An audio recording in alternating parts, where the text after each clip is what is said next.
Program on investing under regulation crowdfunding is not investment advice.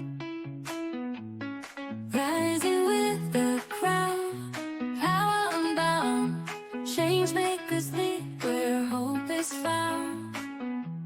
Superpowers for good, shaping the fate. Investors and dreamers open the gate. Supercross stands loud, proud and true, building tomorrow for me and you. Welcome to the Superpowers for Good show from the Super Crowd. I'm your host, Devin Thorpe, and I want to welcome everyone in the audience that's viewing today. But I especially want to welcome people who are here for the first time. We see in the data that our show audience grows all the time. And so that means there are new people watching. We're so excited, so grateful to have you. I encourage you to watch the entire show today. And I encourage you to come back in the future. We share these inspiring stories each episode where we bring some of the greatest people, and oftentimes they're sharing things that allow you to participate and learn more. So we hope that you'll continue to join us. And today is no exception. We've got an extraordinary guest, someone I think of as a friend and colleague. Ronel Golden is an author of a new book that touches on such a difficult and painful subject. You don't want to miss this. She's going to change lives, save lives. Stick around. Ronel, welcome to the show. We're just thrilled to have you. Devin, thank you for having me. It's really good to see you again.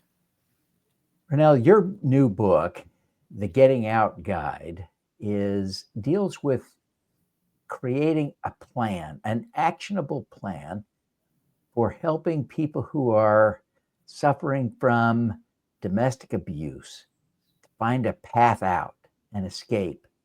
And this path, this guide you've created comes from personal experience. There's probably no other way for someone to write this, but I'm so sorry that you have been through an experience like that. And I'm grateful that you're being vulnerable enough to share it with the world to help other people. So thank you. Thanks. You for that. Thank you, Devin. I appreciate it. So tell us a little bit about the book and the website. I think that the website offers some tools that are interactive. Is that right? Tell us about it all.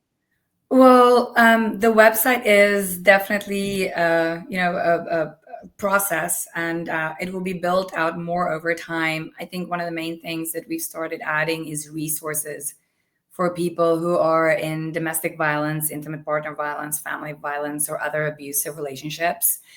But the book is very much a very practical, written in very simple language, manual to help people understand, number one, what is abuse? And then number two, why are you vulnerable to abuse? And why do abusers abuse other people? And number three is what to do to get yourself out of that situation. And that's the main part of the book. That's really the focus of the book. I think I start with what is abuse and why are you vulnerable to abuse and why certain people can abuse other people? Because without understanding that, you're probably not going to have the motivation and the willingness to go through this very tough process of actually getting yourself out of an abusive relationship and then staying out of that abusive relationship and not getting into another abusive relationship in the future. That is such a good point. I hadn't even thought about the implications of what happens afterward and the risk of returning to that sort of painful relationship. I want to, well, go ahead, clarify that. It seems like you wanted to jump in there. I did actually. So that is what a lot of people don't know about abusive relationships, is that the average person in an abusive relationship will go back to their abuser up to 7 times. So they will leave, break up with them, but keep going back. So what you want to try to do, and what this book is, the intent of this book is to try to help you to get to a minimum level of sustainability so you don't go back. Or at least if you go back, you maybe go back once or twice or 3 times, but you don't continue in the cycle where you keep going back, because every time you go back, you are more weakened, and the other person has more power over you. And then the other thing is that if you don't learn why you're vulnerable to abuse, the odds of you getting into another abusive relationship with another person after you actually finally leave this abuser is also extremely high. Yeah, that is profound. I could never appreciate it. Ronel, I wonder if you would just share some of your personal experience. I want you to not feel any pressure to share anything you don't want to share, but what you can share to help us understand your experience and where you come from, I think would help the audience. Would you share? Absolutely, yes. I will say one thing before I start sharing.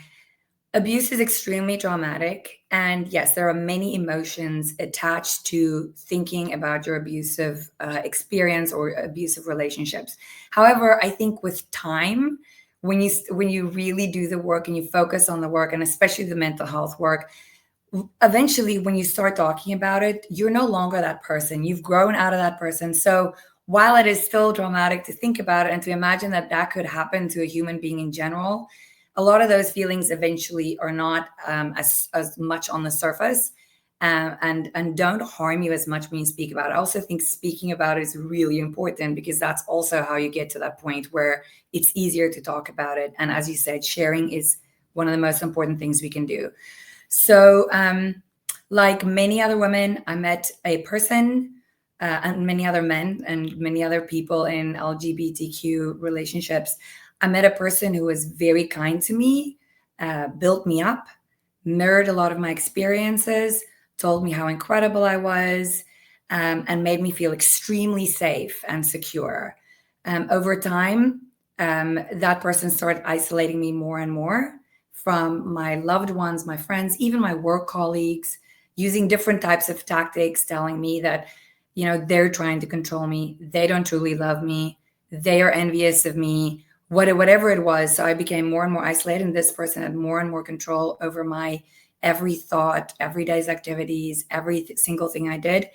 And eventually, when the negative behavior started, the demeaning comments, the slight, breaking you down just a little bit, where you can't quite say that that was mean, but slowly but surely, as this started building up, I was very much isolated, didn't have anybody else that I really trusted anymore. And in my mind, I trusted this person. I believed that they loved me, and I believed that they wanted what was best for me. So by the time the slightly mean behavior turned a little bit more aggressive and a little bit more blatant, and then eventually became, shoving and screaming and things like that. By that time, I was fully under that person's control. My mind was making excuses for their behavior. They were also telling me that they were so sorry for their behavior after things happened, so that I would feel okay. They actually understood what they had done. Or they would, play the victim and say that the reason they behave that way is because of what happened to them in their past. Or they would eventually just blame you for all of their behavior. So that's kind of how it started and how I got into this relationship.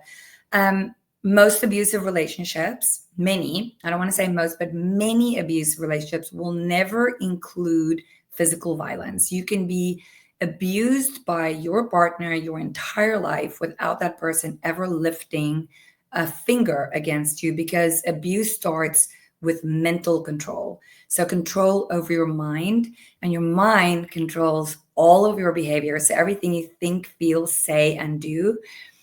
So you can be in an abusive relationship and be completely controlled, but never being hurt. However, I was physically hurt. And by the time my abuser hit me the first time, it's shock and horror, and you leave. But then this process of control quickly starts up again. Their apologies, initially pulling you back in, making you feel comfortable and safe again. And then slowly but surely starting to tell you it's actually your fault that I hit you, that I hurt you. You believe that you're making excuses for this person again, and then you're right back at the beginning of that cycle of abuse that continues. So that's kind of a summary of my abuse relationship. I want to add one more thing to that, is that abuse starts with mental abuse, but the financial abuse, the social abuse, severing your relationships, the spiritual abuse, all that stuff kind of works together to make it harder and harder for you to be able to get out, because you don't control your money anymore. You don't have hope or a vision for the future. You don't have solid relationships. So all of this stuff kind of works together to keep you trapped in that relationship. That's just brutal to think about. Can you give us the 90-second version of the book? How do you get out of these relationships in 90 seconds? Okay, I think I can do that. I'm going to try to do it. So the first thing that you need to realize is that you are not a one-dimensional being. The first thing that you have to know is you as a human being, you're a complicated entity. You're not just a body and a mind and a soul, or, a body and a mind, whatever you think. You are 7 different things. There are 7 pillars to your existence. You need to understand what those 7 pillars are so that you can figure out how each one of those pillars have been harmed, and what you need to do to bring each one of those 7 pillars of existence back to a sustainable level where you're in control of it and it's going okay. And then you need to continue building each one of those 7 pillars over the rest of your life, so you make sure you don't go back. The 7 pillars are, and for some reason, even I've gone through the pillars 1,000 times, sometimes I forget one of them because I think when you're thinking through it and you're speaking through it, sometimes you forget, but I'm going to tell you what they are. It's your mental pillar. So it's your mind, your mental state, your emotions, your brain. It is your financial pillar of existence, because without money, you cannot live. It's your social pillar of existence, your relationships with other people, because you cannot be a successful human being in isolation from other people that you can trust and rely on. It is your environmental pillar of existence. So everything that you watch on TV, everything that you listen to on the radio, where you work, everything that is in your environment, how your neighborhood is, all those different things, that has a massive effect on you. It is your rights pillar. So your human rights, your contractual rights, your legal rights, all of those things are like it's a very important pillar. Your physical pillar is your body. Are you healthy? Are you exercising? Do you sleep well at night? All those things. And then it's your spiritual pillar, which is not necessarily religion, because a lot of people think spirituality is only religion. No, it is really about the intangible things in your life that give you hope and a vision for the future. So once you understand that you are these things, you can then take stock of how are they doing? How have they been harmed? What do I need to do to fix them? And how do I make them stronger in my lifetime? And that is the maybe 120-second version. That's great. Ronel, I want to thank you so much for being with us. We've got to take a quick break here, Ronel. Folks, I'm here today with Ronel Golden. She's the author of the new book, The Getting Out Guide, which helps women and others who have been suffered domestic abuse get out of that situation safely and permanently. The book comes from her own experience, and she is so gracious to share her experience and wisdom with the rest of the world to help more people. We're going to take a break, but when we come back, we're going to talk to her about her superpower. So stick around. You don't want to miss this. Download a free copy of How to Make Money with Impact Crowdfunding. The book Sarah Hanks describes as a fantastic overview, not just of crowdfunding investing, but of investing in general. Andrew Savikas raved, "This book offers unparalleled insights for anyone looking to make a difference." Scan the QR code to get your copy. Ready to take your small business to the next level? Honeycomb Credit empowers diverse entrepreneurs by connecting you with community-driven funding. Build customer relationships, amplify your brand, and grow with those who believe in you. Honeycomb Credit, where your community invests in you. Scan the QR code to start today. Join the Impact Crowdfunding movement. Get Superpowers for Good, your free daily newsletter with exclusive video replays, a podcast, and the latest investment opportunities open to everyone. Join the Super Crowd. Scan now so you can learn to make money while you make a difference.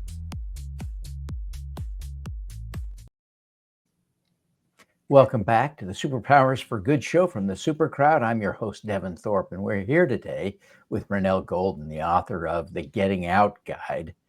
It's an amazing guide for people who are experiencing domestic violence and abuse, and helps them to escape permanently based on her own personal experience. It's a profoundly important book. But we're going to shift gears now to talk to her about something a little more positive. We're going to talk about her superpower, so stick around. You don't want to miss this.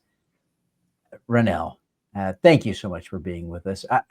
Thanks, Ben. You know, I've known you and seen you now over several years, and you operate in a pretty stratified space. You know, you work with prominent, important people. You are prominent and important, and I'm so grateful that you'd make time for us today. But as you think about your extraordinary career, what do you see as being your superpower? That's such a good question. And I've actually thought about it because I knew that you were going to ask me this question. And I think my superpower is knowing that I don't have a superpower. I think my superpower is knowing that in anything, like I have to learn about everything that I want to know about, that nothing just comes naturally, that yes, of course, we're born with talents and we do all these different things. But I think it is knowing that you can achieve anything, that you can learn about anything, that you can do anything if you're willing to sit down, learn from others, do research on your own, have the difficult conversations, admit that you don't know what you're doing, or I think that's the thing, is that I know that I don't have a superpower, but I can have any superpower if I'm willing to do the work to figure it out. Does that make sense? Yes, I think that is really a powerful superpower, right? Your willingness and ability to learn how to do new and difficult things, because I think all of us face that situation in this fast changing world. Being able to figure out how to do new things is just vitally important. I can think of AI today as a silly example in a way, but people who are using it in all kinds of ways. And yet most people are not using it at all yet, actively, strategically. Yeah. And so I think we're at a time where that ability is profoundly important. Can you think of an example of a time when you used that ability to accomplish something that you're proud of or overcame an important problem? So I hate to bring it back to the book, but the reason I wrote this book is because I was in an abusive relationship, but I didn't know what abuse was, number one. And I didn't know that I was being abused. And I kind of assumed that no, abuse is not going to happen to me. I would know if it was going on. So it took me 2 years after I got out of the relationship for me to actually go, oh my goodness, this was textbook abuse, checked every single box. And so then I was like, but how do I get out of an abusive relationship? How did I do it? And I couldn't figure it out. I did not know how I did it. So I started literally doing research, going to psychiatrists, psychologists, neurologists, behavioral therapists, and learning about what abuse meant, where did it come from, and then sitting down and figuring out, well, if this is what abuse means, then how did it affect your life and how do you get out? So I think this is like a really good example of something that I totally didn't understand. I'm not a psychiatrist. I'm not a psychologist. I'm not a law enforcement officer. I didn't work in domestic violence. And this is something that I was able to figure out that way. I think a really important part of it is to acknowledge to yourself, I don't know, but I know that the answer is out there. And then the ability to go to people and say, I want to know about this thing that I'm trying to understand or that I'm trying to learn. I don't know how to do it. Would you help me? Can you help me? That, I think, when you were speaking about vulnerability earlier, that's the vulnerability that I have, that I had to overcome, is the ability to say, I don't know, I don't understand. Would you help me learn about something? So I think that's probably the best example that I can think of at this time. That is, it's a great example. It's a painful one, and I appreciate you sharing. But I think you make a great point as you think about, and you thought about this in the book, but let me ask you to think about it perhaps in a new way. How do you develop this superpower? How do you enhance your own ability to get new skills, to solve new problems, to go where you haven't gone before? It's hard, but that's really what we're talking about, right? How do you do that? So I think that that is something that you can definitely learn that later on in life, just by, deciding to become curious and to become interested and to be a participant in the world. That's definitely something that every individual can do. You can decide whether you want to spend your time scrolling through social media, looking at silly, maybe divisive, whatever the content is, or you can use social media to improve yourself and to take yourself from this level to the next level. So I think that that's something that an adult can learn. However, I would say that nurturing young people is very important. We need to instill in young children the curiosity about life. We need to encourage them to ask why, and not just tell them this is how things are and accept it, and you're not allowed to ask questions. You can do that in your home as a parent. As a teacher, you have a great opportunity to instill curiosity in your students. So I think that that's something that we need to start early on. I think maybe in society, there's this idea that people should know things on the one hand, and on the other hand, there's this idea that children, especially young people, should just be quiet and sit in their chairs and accept the information that's given to them. And I think we've got to nurture curiosity. And if you instill that in a young person, it's very difficult to get it out of them later on. But if you don't instill that curiosity and that interest in the world and that hunger to learn, it's very difficult to instill that in somebody at a later age.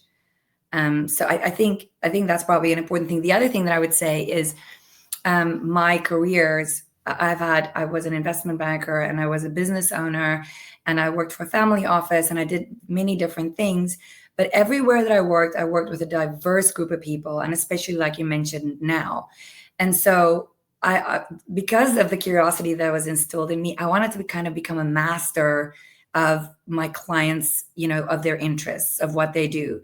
So every time I added a new client, whether it was a healthcare client or, a public service client or a banking client or a technology client, I went full on in and I tried to learn everything that I could about the business, so that when I spoke about it or I spoke to them or when I advised them, I would be as close to their level as I could possibly be and actually add value.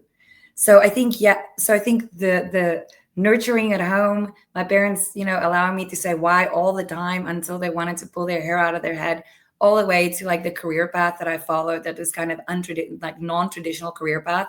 I think all of those things helped. And I think that that's something that anybody can do. That's fantastic. And I really appreciate you sharing that advice. I can't think of the number of times when I've been faced with a new challenge and struggled to learn how to solve it. And so I appreciate this. It's very relevant. I suspect everyone who's listening and watching will feel that same connection. They're like, yes, I needed that. All right. Because we all have those moments. As we wrap up now, Ronel, I wonder if you would just take a moment to tell people how they can get the book, how they can learn more, and how they can connect with you. I know people are going to want to talk to you personally, one-on-one. If there's a way that people can arrange that or follow you on social media, maybe give us some guidance that way. Absolutely. So to connect with me, it's the Getting Out Guide on Instagram. I read my DMs. I'm on LinkedIn, Ronel Golden. People can send me a message. I will respond. Facebook is another platform. Those are some of the ways that people can reach out to me. That's the first thing. The second thing is people can pre-register for the book. I'm also going to do a video course. So that possibility exists on the website right now. And the other thing that I would definitely like to say is that if you don't want to reach out to me, or if you want to reach out to somebody who can give you advice in your local community, go Google, in privacy, of course, because I'm sure you're being watched and controlled, but go and Google it. Domestic violence organizations in your town, contact them, reach out, chat to them, learn about whether you're in that situation or not. And I would highly recommend that to people. If you Fantastic. Thank you so much, Ronel. We want to wish you every bit of luck with this book. Thank you so much, Devin. Thanks for having me. All righty, let's do some good.